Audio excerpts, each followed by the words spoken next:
ಶಿವಮೊಗ್ಗದಿಂದ ಕಸ ತಂದು ಇಲ್ಲಿ ಮುದ್ದಿನಕೊಪ್ಪ ಮತ್ತು ಲೈಮ್ ಸಫಾರಿ ಹತ್ರ ಹಾಕ್ತಾ ಇದ್ದಾರೆ. ಸುಮಾರು ದಿನದಿಂದ ತಂದು ಹಾಕ್ತಾ ಇದ್ದಾರೆ. ಸೊಳ್ಳೆ ಕಾಟ ಮತ್ತು ಇಲ್ಲೆಲ್ಲ ಎಲ್ಲ ತೊಂದರೆ ಆಗ್ತಾ ಇದೆ ಜನಗಳಿಗೆಲ್ಲ. ಅಧಿಕಾರಿಗಳು ಯಾರ್ಯಾರಿದ್ದಾರೆ ಅವರೆಲ್ಲ ಬಂದು ಅದನ್ನ ನೋಡಿ ಒಂಚೂರು ಮುದ್ದಿನಕೊಪ್ಪ ರೋಡ್ ಸಾಗರ ಬಂದು ನೋಡಿ ಒಂಚೂರು ಏನಾರು ಇದ್ರೆ ಸ್ವಲ್ಪ ಆದಷ್ಟು ಕ್ರಮ ತಗೋಬೇಕಂತೇಳಿ ನನ್ನಿಂದ. ಅದು ಏನಾಗಿದೆ ಅಂದರೆ ಶಿವಮೊಗ್ಗದ ಜನತೆಗಳು ಬಂದು ಕಸ ಎಲ್ಲ ಇಲ್ಲೆಲ್ಲ ತಂದು ಹಾಕ್ತಿದ್ದಾರೆ.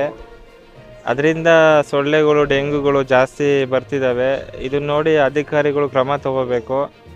ಈಗ ಬೇರೆ ಕಸ ಆದರೆ ಭೂಮಿಯಲ್ಲಿ ಇದು ಏನದು ನವೀಕರಿಸುತ್ತೆ. ಈ ಪ್ಲಾಸ್ಟಿಕ್ ಎಲ್ಲ ನವೀಕರಿಸಲ್ಲ. ಇದರಿಂದ ಸುನಾಮಿ ಅವೆಲ್ಲ ಆಗತ್ತೆ. ಅಧಿಕಾರಿಗಳು ಕ್ರಮ ತಗೋಬೇಕು ಅಂತ ಹೇಳಕ್ಕೆ ಇಷ್ಟಪಡ್ತೀನಿ. ಈ ಸುಮಾರು ದಿನದಿಂದ ಆಗ್ತಿದೆ ಸರ್, ಬಟ್ ಇದು ಗಮನಕ್ಕೆ ಬರ್ತಿಲ್ಲ ಯಾರ ಕಡೆಯಿಂದನೋ. ಈಗ ನೋಡ್ತಾ ಹೋದರೆ ಗೊತ್ತಾಗ್ತಿದೆ ಇಲ್ಲೆಲ್ಲ ಕಸ ಇದೆಯಲ್ಲ, ನೋಡಿ ಅಧಿಕಾರಿಗಳೆಲ್ಲ ಕ್ರಮ ತಗೋಬೇಕು. ಒಳ್ಳೇದೇ. ಆದರೆ ಕಾರ್ಪೊರೇಷನ್ ಅವ್ರಿಗೆ ಹೇಳಿದ್ರೆ ಎಲ್ಲ ರೆಡಿ ಆಗುತ್ತೆ. ಪ್ರಾಣಿ ಪಕ್ಷಿಗೂ ತುಂಬ ತೊಂದರೆ ಆಗುತ್ತೆ. ಹಸು ಎಲ್ಲ ಮೇಯಿಸ್ತಾರೆ ಇಲ್ಲಿ, ಅದು ಪ್ಲಾಸ್ಟಿಕ್ ನುಂಗಿ ಹೊಟ್ಟೆಯಲ್ಲಿ ಗಲೀಜಾಗುತ್ತೆ. ಅದಕ್ಕೂ ಆಲ್ ಓವರ್ ಎಲ್ಲದಕ್ಕೂ ಫಾಲ್ಟ್ ಆಗುತ್ತೆ ಸರ್ ಕಸದಿಂದ.